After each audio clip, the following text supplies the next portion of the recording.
Hola, les damos la bienvenida a Corazón Podcast, el podcast del corazón del Padre. Esperamos que este contenido sea de mucha bendición para ti y toda tu casa. En dos extremos peligrosos en los que los cristianos podemos caer en relación al enemigo es subestimar o sobreestimar. Cuando me refiero a subestimar el actuar del enemigo en nuestras vidas, significa que suceden cosas a nuestro alrededor y nunca lo asociamos con un origen espiritual. No discernimos al enemigo actuando a nuestro alrededor. Por eso no le prestamos atención a la forma como él nos puede llegar a atacar. Esa es una manera de subestimar al enemigo y es un extremo peligroso. Porque la Biblia insiste en que el enemigo viene a robar, a matar y a destruir. Pero por otro lado, sobreestimar al enemigo significa magnificar su actuar. Significa que vemos su proceder con un tamaño sobredimensionado, olvidando que aunque sí el enemigo puede tener poder, ese poder se le asigna cuando le damos derecho, cuando pecamos, o si no, de lo contrario, no puede tocarnos. Por eso necesitamos estar alerta, por eso necesitamos estar atentos para discernir el obrar del enemigo en nuestras vidas, entendiendo, por supuesto, que mayor siempre es el que está en nosotros que el que está en el mundo. Y por eso, una de las estrategias habituales del enemigo es que ignoremos sus maquinaciones. Eso es lo que Pablo dijo en 2 de Corintios, capítulo 2, versículo 11, que Satanás no gane ventaja alguna sobre nosotros, pues no debemos ignorar sus maquinaciones. Y eso me ha dado apertura a una serie que llevo algunos domingos compartiendo con la iglesia acerca de las artimañas del enemigo, y nos hemos dado a la tarea de ir estudiando en la Biblia los apelativos, los calificativos, las maneras como la Biblia denomina al diablo, porque eso nos va a dar una comprensión de cómo opera él en nuestra vida y cómo en Cristo podemos vencer. Y hemos hablado del enemigo como tentador, también lo hemos hablado de él como el acusador de los hermanos. Y hace 8 días estuve hablando de el destructor. Y hablamos de que el enemigo destruye relaciones. Y estudiando la vida de David, vimos cómo el enemigo, a través de pensamientos sutiles en su mente, intentó destruir la relación de David primeramente con Dios, su relación espiritual. Pero también afectó su relación familiar, con su suegro, con su esposa. Y también estuvimos hablando de que el enemigo pretende destruir nuestras relaciones eclesiásticas. Pero además de relaciones, y ya introduciendo el tema propiamente de este día, además de las relaciones, el enemigo también ataca nuestras posesiones. Dijimos, de acuerdo a lo que la Biblia nos enseña, que el diablo viene a robar, a matar y a destruir. Destruye relaciones, como lo vimos hace 8 días, pero también destruye posesiones.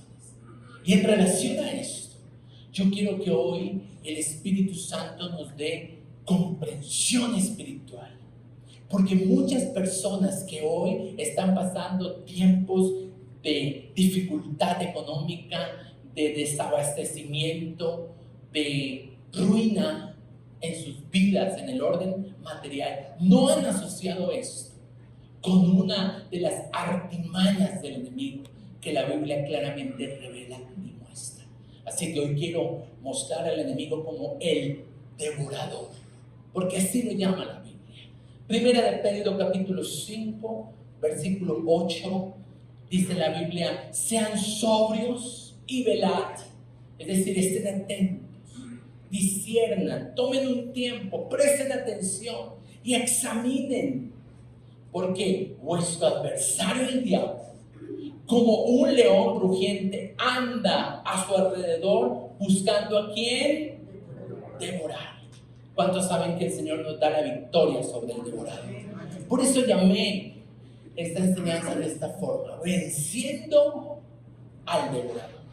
Yo quiero que esta mañana nosotros podamos vencer al devorador. Entendamos que el enemigo nos odia tanto al pueblo de Dios, que quiere afectar su vida material, quiere atacar las posesiones con las que Dios nos ha bendecido, para que de esta forma reneguemos, ignorando que hay un devorador detrás de ciertas situaciones a quien el Señor quiere que nosotros identifiquemos y pensamos.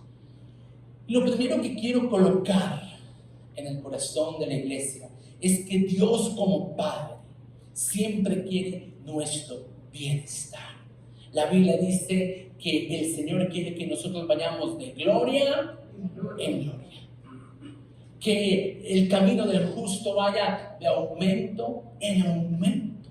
Y si esa es la intención del Señor, y si usted no lo ve en su vida, puede ser que haya un devorador, una acción diabólica a su alrededor, y que al ignorarlo le estemos dando lugar para que su plan opere.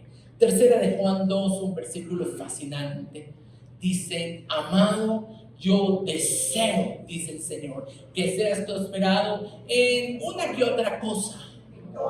¿En cuántas? En todas las cosas, y que tengas salud, así como prospera tu alma. Es fascinante que Dios tiene el deseo de bendecirnos. Dígale a la persona que está al lado: Dios desea bendecirte. Dígale: Dios desea prosperarte. Y atrévase más, dígale: Dios quiere hacerte rico. Claro, porque Él es el dueño del oro, Él es el dueño de la plata, y si yo fuese el dueño del oro y de la plata, quien yo más quiero bendecir, ¿a quién es? A mis hijos. Ahora, no solamente Él tiene el deseo, Él tiene el poder para hacerlo. Eso lo dijo David precisamente en Primera de Crónicas 29:2. Las riquezas y la gloria proceden de ti, y tú dominas sobre todo.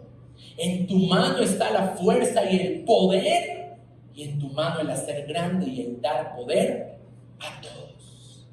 Ahora, estos versículos es importantísimo estudiarlos, meditarlos y apropiarnos de ellos, porque hay algunas de las personas de la iglesia que están enojadas con Dios, se sienten decepcionadas en este sentido, en el orden de que no ven prosperidad en su vida. Y posiblemente el Señor ha permitido un tiempo de prueba financiera o de prueba material en nuestras vidas para que nosotros identifiquemos a un enemigo que quiere devastarnos, que se llama el devorador, para que aprendamos a hacer guerra en contra de él, y que para que así podamos ver las ventanas de los cielos abriéndose sobre nosotros y derramando sobreabundancia. Entonces, no podemos ignorar que el deseo de Dios es bendecirnos. Él tiene el poder para hacerlo, y en la medida que nosotros fortalecemos nuestra relación de intimidad con Dios, el Señor nos prospera. Otro versículo alrededor de esto lo encontramos en Deuteronomio 8:18. Quiero que notemos algo que a veces pasamos de largo.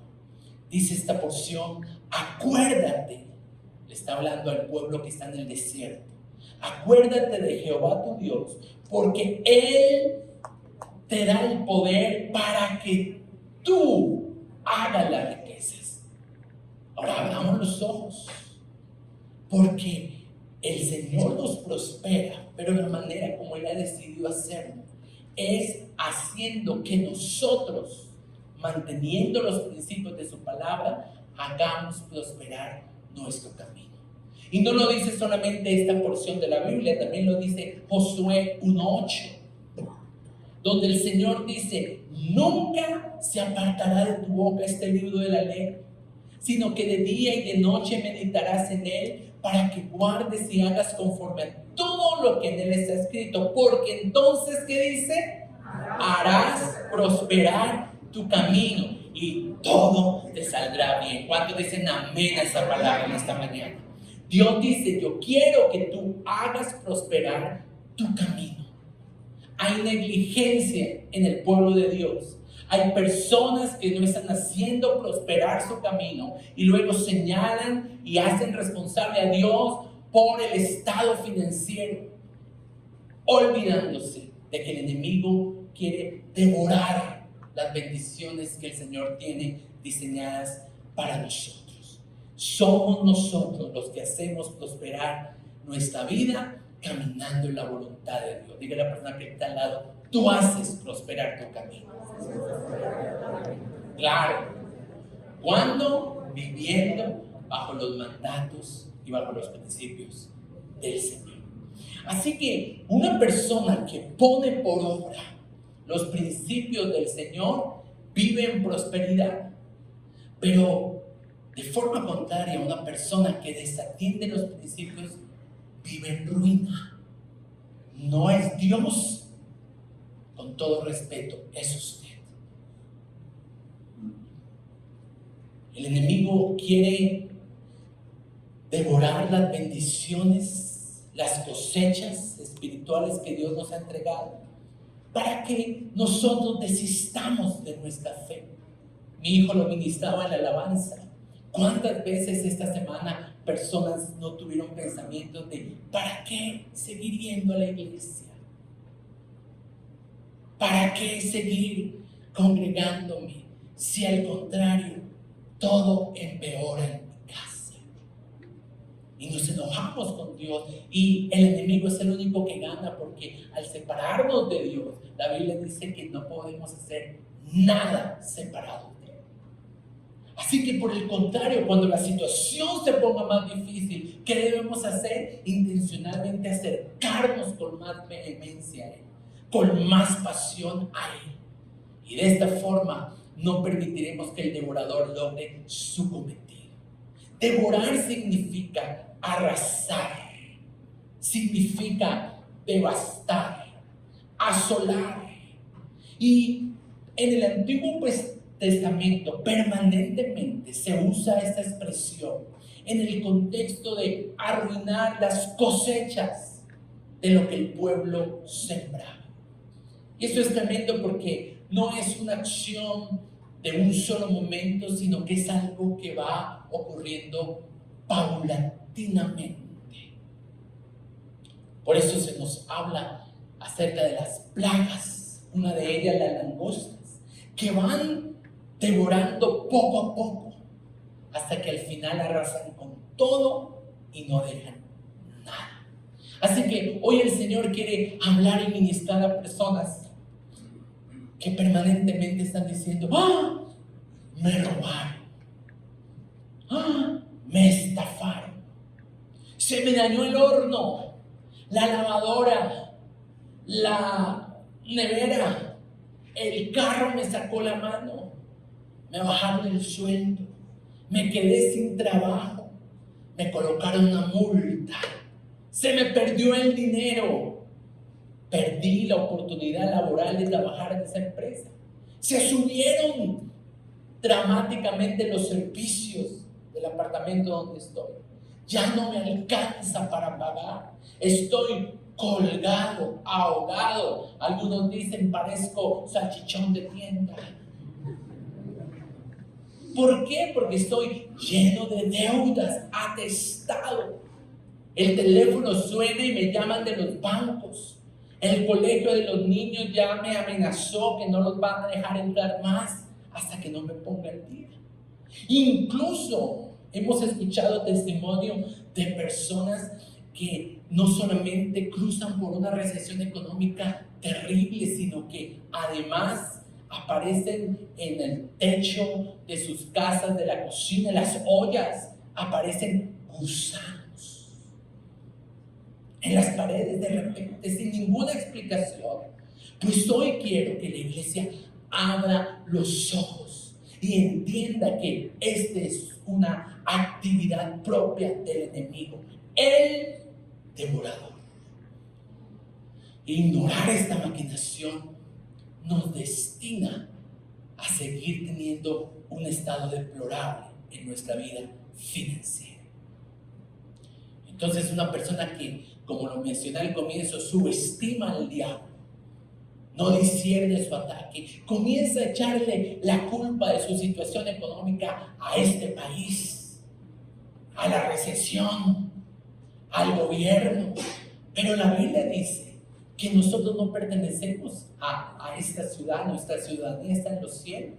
Somos embajadores y nuestra provisión, ¿de dónde viene? Del cielo. Vivimos bajo los mandatos del reino de Dios. Entonces no es cierto que su economía está siendo afectada negativamente por situaciones meramente humanas. Algunos dicen en malas decisiones, sí es cierto, debemos tomar en cuenta a Dios para administrar bien. Pero más allá de eso, hay un espíritu que devora, que su intención es esa.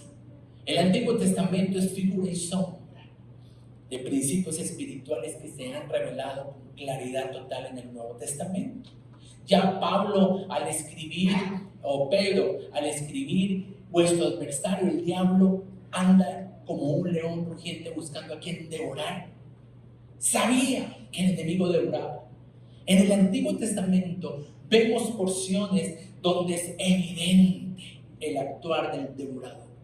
Y tal vez al leer la porción que voy a continuación a compartir con ustedes, Jueces 6, de los versículos 1 al 6, usted vea una radiografía de su vida financiera, de su vida económica.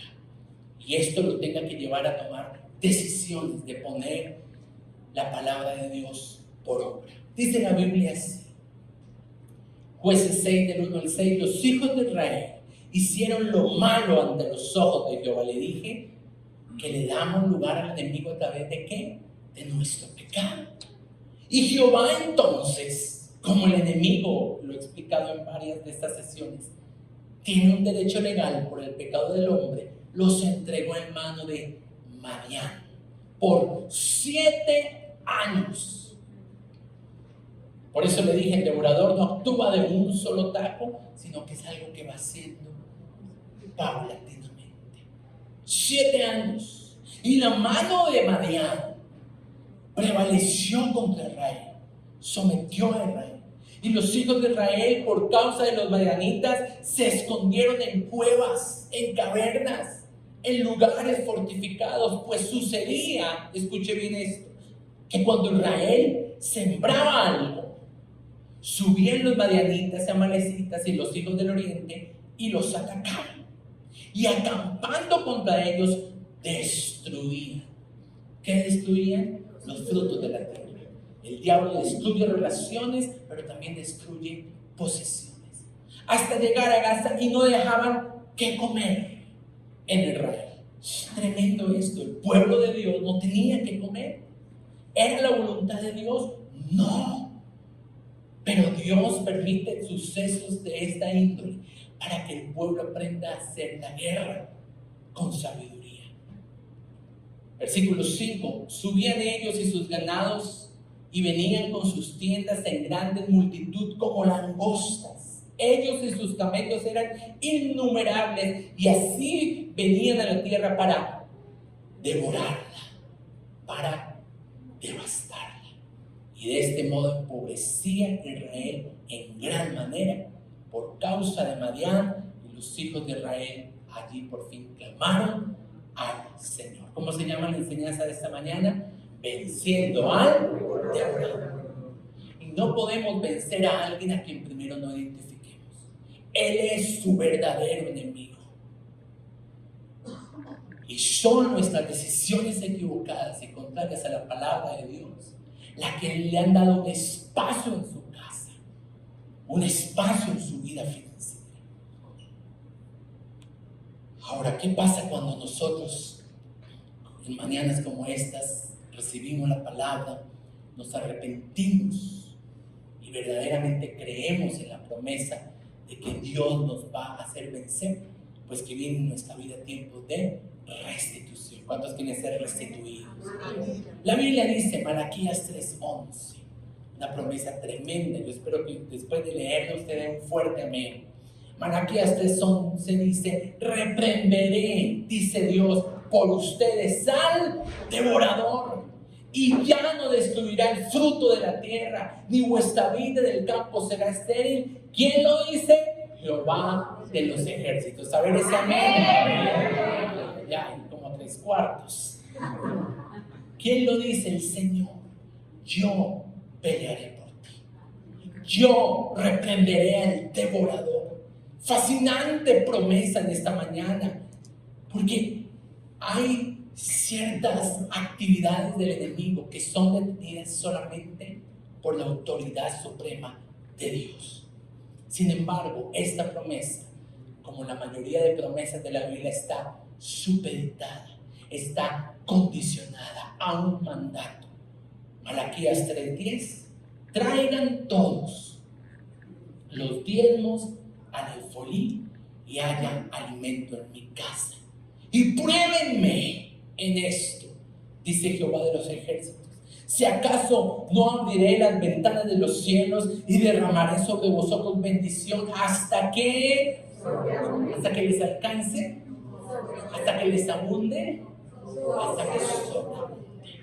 Y lo dice la boca de Dios, la misma boca que dijo hágase la luz y la luz fue hecha. En él no hay mentira alguna. Sus promesas en él son sí y son amén. No es hombre para que mienta, ni hijo de hombre para que se arrepienta. En el tiempo de Malaquías, en el tiempo del ministerio profético de este profeta, la economía de ese tiempo era agrícola. Se hacían canjes con los productos de la tierra. Se diezmaban especies, eneldo, comino, menta, frutos. Pero el pueblo, por alguna razón, se había olvidado de Dios y de su ley, de sus mandatos. Dejaron al Señor y les parecía que no estaban haciendo nada incorrecto, hasta que el Señor los detiene y les dice: ustedes, la nación de Israel, me han robado. Y ellos haciéndose un pozo, ¿y en qué? Ven, qué raro, ¿no? Y Dios dice: en vuestros diezmos y en vuestras ofrendas. Y ahí hay una declaración desde la boca de Dios hacia su mismo pueblo. Dice: malditos sois con maldición. Ahora, durísimo, pero es que el Señor quiere que entendamos cómo funcionan los principios de la palabra de Dios, y que una forma de hacer guerra espiritual, o tal vez la que mayor victoria garantiza, es la obediencia. Porque usted puede tener un tono de voz en contra del enemigo y utilizar las oraciones apropiadas, pero si no hay obediencia, su oración no es legal, no tiene autoridad.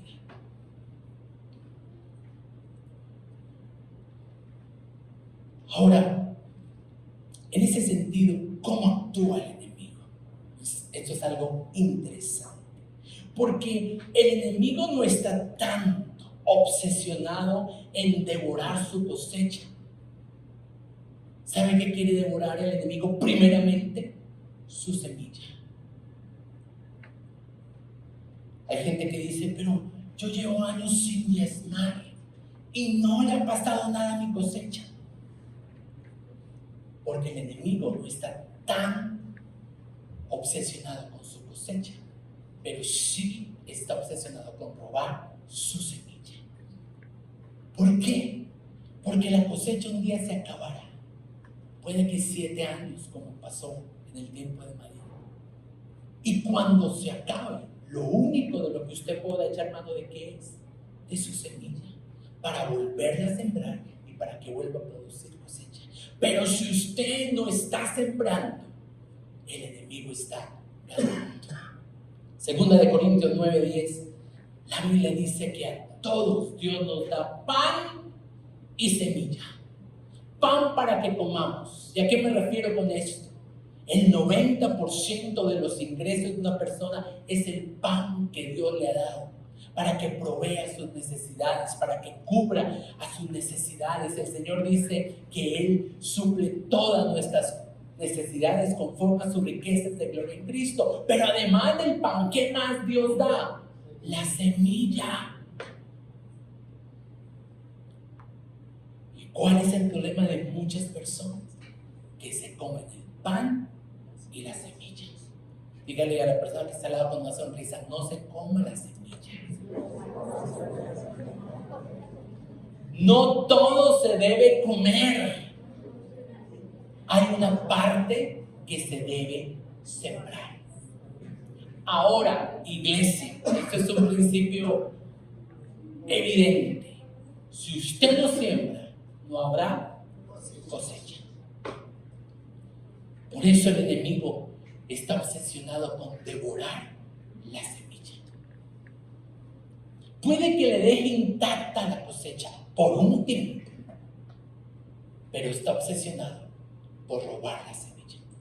Porque si usted no siembra, no tiene autoridad legal para apropiarse de las promesas de Dios en cuanto a nuestra provisión y prosperidad económica. Marcos capítulo 4, versículo 4, hablando de la parábola del sembrador, dice lo siguiente: al sembrar, aconteció que una parte de la semilla cayó en el camino y vinieron las aves del cielo y la devoraron. Mira, ahí están hablando de las aves, pero luego Jesús aclara, explica quiénes son las aves del cielo y dice: esas aves del cielo representan a Satanás. Marcos 4, 14 al 15. El sembrador es el que siembra la palabra. Estos son los de junto al camino en quienes se siembra la palabra, pero después que la oyen, enseguida viene Satanás, ya no la sabes, Satanás, y quita la palabra que fue sembrada en sus corazones. Y esto es una actividad permanente del enemigo: robar lo que necesita ser sembrado en su corazón. Es preocupante cuando se predica la palabra y solamente se retiene durante la predicación, y al salir de la iglesia se roba la palabra. Por eso hay que seguirla meditando. Por eso hay que continuar permanentemente poniéndola en obra y en acción. ¿Qué roba el enemigo? No la cosecha, la semilla. Porque él sabe que sin semilla no volverá a ver cosecha. La única forma de garantizar que siga habiendo pan es sembrando la semilla.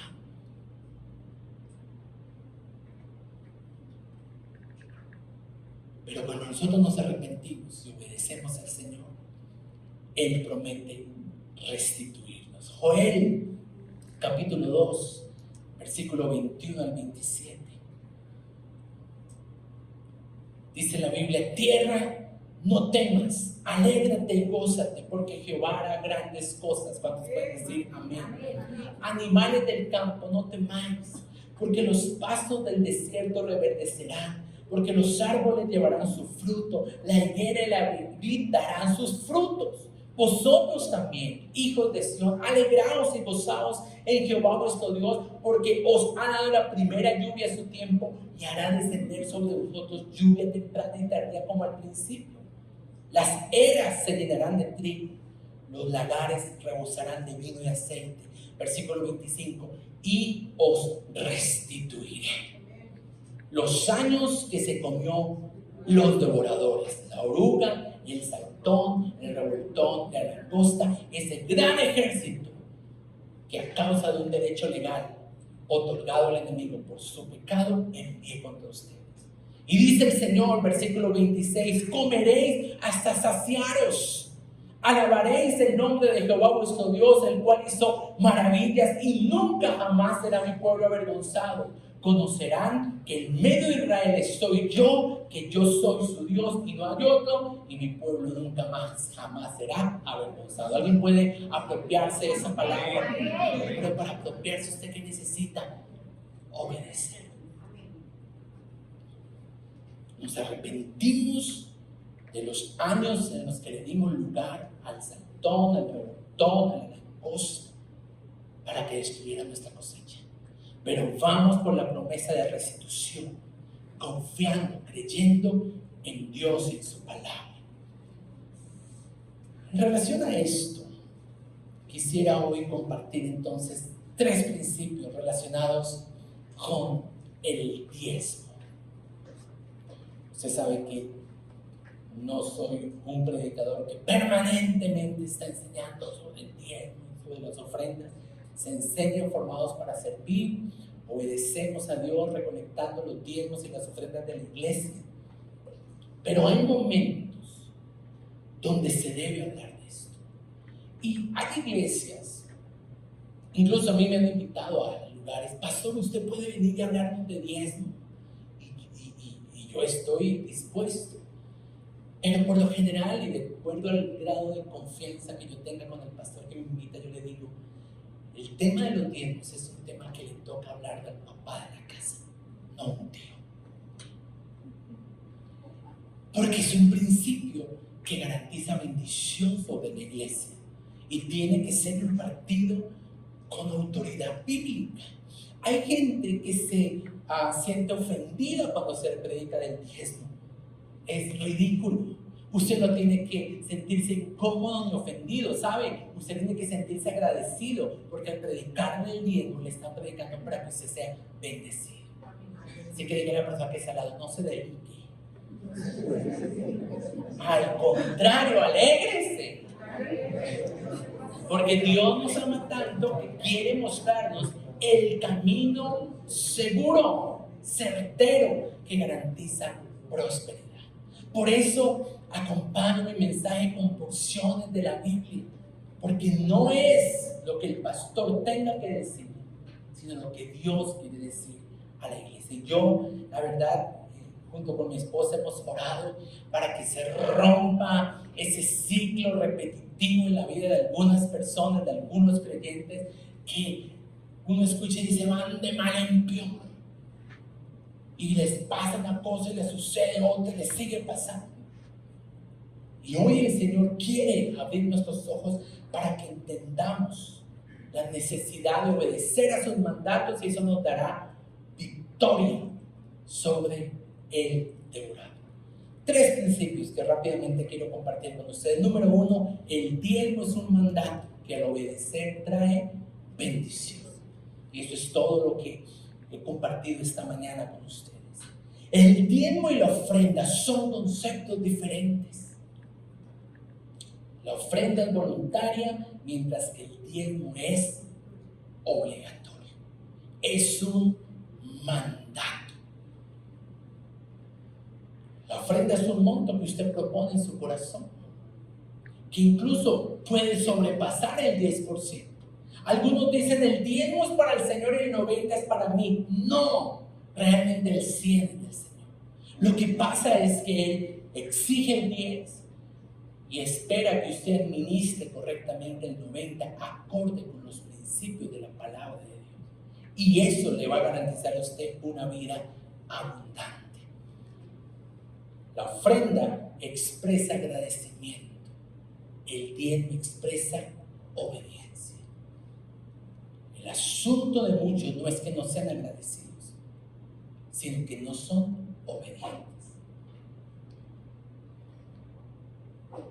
Entonces, ¿cómo es que yo participo en la reprimenda que el Señor le da al devorador? Obedeciendo y trayendo los diezmos al alfolí, es decir, al lugar donde soy alimentado, la casa espiritual que Dios ha escogido para que allí sea edificado, formado y desarrollado en los dones, en los talentos, en el propósito que Él ha establecido para mi vida. Es interesante que la Biblia nos da autoridad para hollar serpientes y escorpiones, Pero la autoridad para hollar o para reprender al devorador, ¿en quién está? En Dios. Él es el que reprende al devorador. ¿Y cuándo lo hace? Cuando yo cumplo su mandato. Insisto con esto: reprender al devorador sin cumplir con los mandatos es una oración ilegal. No tiene efecto. ¿Y por qué todavía usted sigue viendo cosecha? Pues por pura misericordia de Dios. Y gracias al Señor por su misericordia. Todos la necesitamos. Pero Dios quiere llevarnos a un nivel mayor de obediencia y de consagración a sus mandatos. Con razón la Biblia dice que primero debemos someternos a Dios y ahí sí resistir al diablo para que el resultado sea que él huya. Pero algunos resisten al diablo sin primero haberse sometido. Someta su vida financiera. Es increíble que hay personas que le entregan su corazón al Señor, pero no su billetera.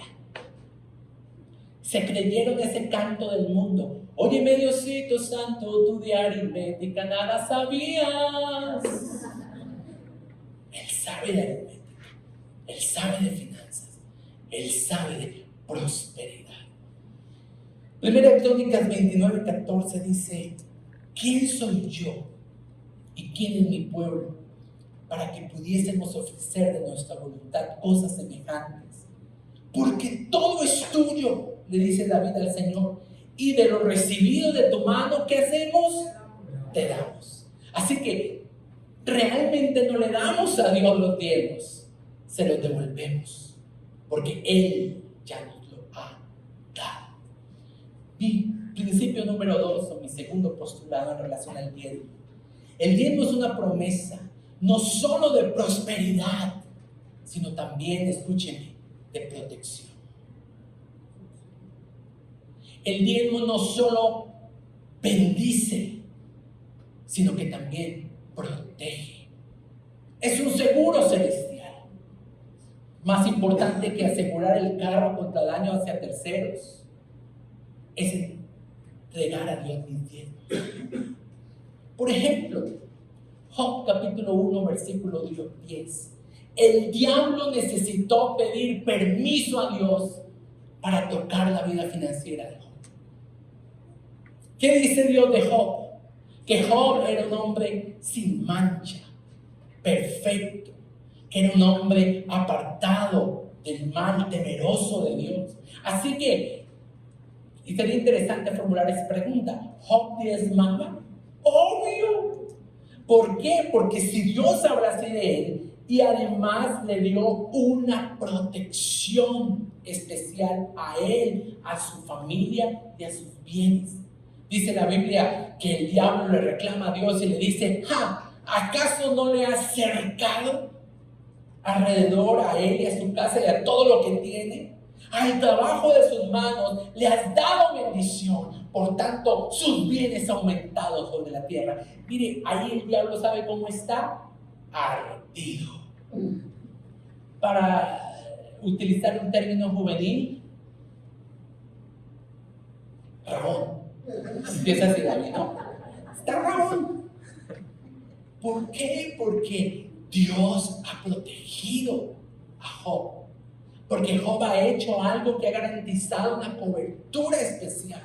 Y el diablo sabe que no podía tocarlo hasta que Dios no se lo permitiera. El dejar de diezmar o el no hacerlo, porque hay algunos que nunca lo han hecho, hace que alguien se salga de esa cobertura protectora prometida por Dios para aquellos que le obedecen. Y número 3, el diezmo es un principio espiritual que requiere ser revelado por el Espíritu Santo al corazón del hombre. No es algo que yo humanamente pueda convencer a otro. Tiene que ser algo revelado por el Espíritu Santo. Y lo primero que el Espíritu Santo va a usar para dar esa convicción al corazón de un creyente es la palabra de Dios. Y me gusta pensar que el diezmo es un principio, porque la primera mención del diezmo, ¿en qué libro de la Biblia está? en el libro de los principios, del origen, en el libro de Génesis. Génesis significa origen, y es que usted puede encontrar en Génesis la primera mención a episodios o a sucesos de la historia, como la creación, como las relaciones, las razas, las naciones, la adoración. La primera mención de adoración se encuentra en el libro de Génesis. Y el diezmo es un principio establecido desde el mismo comienzo de la Biblia. Génesis 14, versículos 18 al 20. Dice la Biblia que entonces Melquisedec, a quien el libro de Hebreos me señala como una teofanía del Señor Jesús, una manifestación aquí en la tierra de la deidad, de la segunda persona de la Trinidad. Melquisedec, rey de Salem y sacerdote del Dios Altísimo, sacó pan y vino, la primera cena, y le bendijo diciendo: bendito sea Abraham del Dios Altísimo, creador de los cielos y de la tierra, y bendito sea el Dios Altísimo que entregó tus enemigos en tu mano, y le dio a Abraham los diezmos de todo. Interesante, porque de nuevo se asocia la entrega de los diezmos con la victoria sobre nuestros enemigos. Es un principio. Está revelado desde el mismo libro de Génesis, y luego Malaquías lo afirma, y posteriormente Jesús lo hará, dándole mayor autoridad a este principio.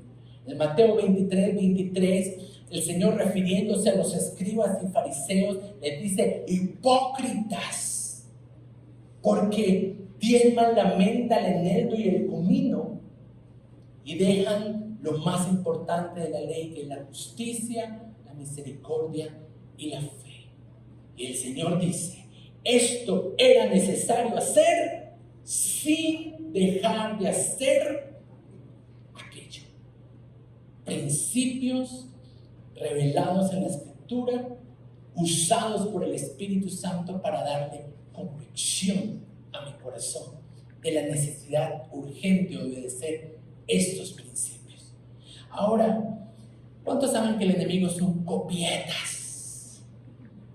La Biblia habla acerca de un episodio precisamente en Génesis. Dice que los hombres se reunieron para levantar una torre que llegara hasta el cielo. Y cuando Dios vio este desatino de los hombres, dice que Él vino a traer confusión. De ahí nacen las lenguas. O sea, si no hubiera habido pecado, no tendríamos que aprender inglés, francés, italiano, sino que todos hablaríamos como vamos a hablar en el cielo. Todos nos entenderemos. Pero debido a que el hombre quería hacer algo fuera de la voluntad de Dios, Dios trajo confusión sobre aquellos que construyen la torre de Babel. Digo que el enemigo son copietas porque en ese sentido, hoy en día, la estrategia del enemigo es la misma: confundir a la iglesia del Señor para que hablemos idiomas diferentes. En relación al diezmo, es una de las cosas en las que usted más idiomas diferentes escucha. Por ejemplo, es que el diezmo es de la ley, por eso a través de Cristo ya no se debe cumplir. Error, le estoy mostrando dónde nace el diezmo: en un principio espiritual del libro de Génesis, antes de la ley, antes de Moisés. Pero gente que quiere justificar su desobediencia usa cualquiera de esos argumentos y comienza a hablar y a replicar ese idioma, y por eso hay una confusión total, un aturdimiento total, y por eso se escuchan tantas voces, y el único que gana es el devorador, quien argumenta justificando el que usted no entregue lo que Dios le pide debido a su condición. Ay, pobrecito mío, si yo lo entiendo. Si ustedes me aman, dice el Señor, guarden mis mandamientos. Se escuchan idiomas diferentes. Es que eso del diezmar es un negocio del pastor. El diezmo no nace en un hombre, nace en la palabra. No es un invento de los hombres, es un principio bíblico. Que en la medida que usted abre su corazón y le dice al Señor, Dios, aquí estoy,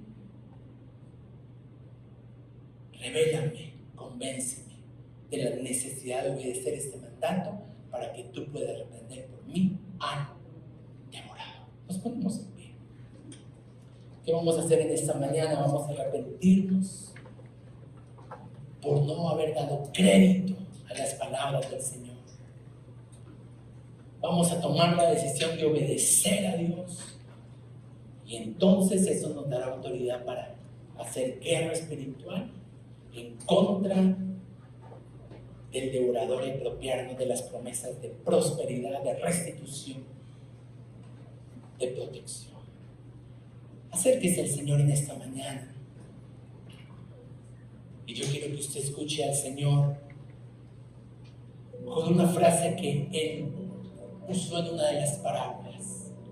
Dice la Biblia que el Señor llamó a uno de sus siervos y le dijo, da cuenta de tu mayordomía. En este momentico yo quiero que usted escuche la voz del Señor.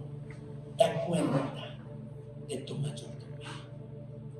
Y no se trata de condenar, pero sí se trata de hacer un alto para que el enemigo no siga tomando ventaja.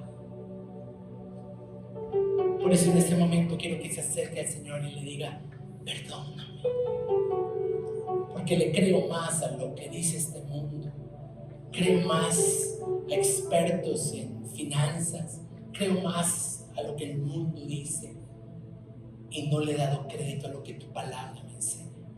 Perdóname, Señor. Y con todo su corazón acérquese al Señor y de acuerdo a lo que Dios nos ha hablado vamos a arrepentirnos, vamos a pedir perdón, porque es triste ver cómo el enemigo ha entrado como una plaga de langostas y ha derribado todo en la vida de los creyentes, todo. Por eso lo vamos a detener, pero para detenerlo necesitamos arrepentirnos con todo nuestro corazón. La Biblia dice, si nosotros confesamos nuestros pecados, Él es fiel y justo para perdonarnos y limpiarnos. Acérquese y dígale, Señor, perdóname, pasa por alto los tiempos de ignorancia o de testarudez o de terquedad. Y en el nombre de Jesús, Señor, pido tu perdón. Pido al Espíritu Santo que me convenza de que he pecado contra ti y que aunque muchas veces digo amar mi familia, la pongo en riesgo al quitarle ese escudo protector que tú has prometido para los que son fieles. Hoy en el nombre de Jesús, Señor, quitamos autoridad legal a toda plaga de langostas, a todo devorador, a todo marianita en nuestras vidas, en el nombre de Cristo Jesús, y tomamos tu palabra y esa semilla que ha sido sembrada en esta mañana, la regamos y decidimos obedecer en el nombre de Jesús. Decidimos reconocer lo que reconocía David: todo proviene de ti, todo viene de tu mano y de lo que nos has dado te devolvemos.